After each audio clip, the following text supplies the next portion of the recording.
Inua imani yako na ufunike macho yako, tuombe kwa ajili ya mwezi wa 5. Baba, katika jina la Yesu, ninaungana na mtu huyu anayenisikiliza na kunitazama kwa njia ya imani, tukikushukuru kwa ajili ya baraka za mwezi wa 4 ambazo umeendelea kututendea na tumekuona hakika. Baba, ninakushukuru kwa ajili ya majira haya tunapoingia malango ya mwezi wa 5. Ninakushukuru kwa sababu kuna baraka nyingi ambazo umeziandaa kwa ajili ya maisha yetu. Umesema katika kile kitabu cha Kumbukumbu la Torati sura ya 28 mstari wa 6, umesema kwamba utabarikiwa uingiapo, utabarikiwa na utokapo. Tuna imani ya kwamba tunapoingia mwezi wa 5, Baba, kuna baraka zetu, na tutakapomaliza pia mwezi wa 5 kutakuwa na baraka zetu.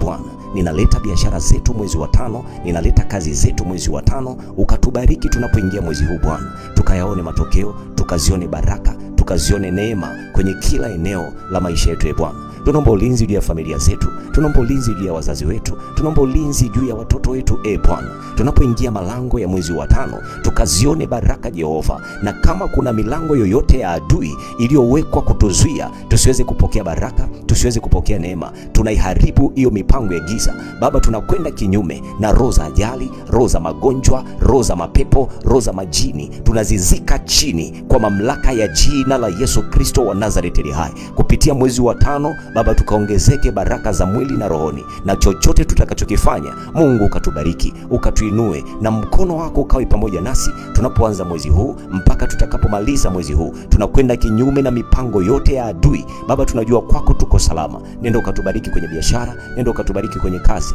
Asiye na kazi akapate kazi, asiye na mtoto akapokee mtoto mwezi huu, asiye na ndoa akapokee ndoa katika jina la Yesu. Tunakuamini Bwana ya kwamba malango ya mwezi wa 5 itakuwa ni malango ya baraka katika jina la Yesu Kristo wa Nazareti ali hai. Tunajua uko pamoja nasi, unatutazama, nasi tuko kwako salama, katika jina la Mungu Baba, Mwana na Roho Mtakatifu. Amen. Ikiwa unaamini nguvu ya maombi, sema kila nitendalo mwezi wa 5 nitafanikiwa, na ushare video hii kwa watu 10, na Mungu wa mbinguni akubariki mwezi huu ukaone baraka na neema juu ya maisha yako. Amen.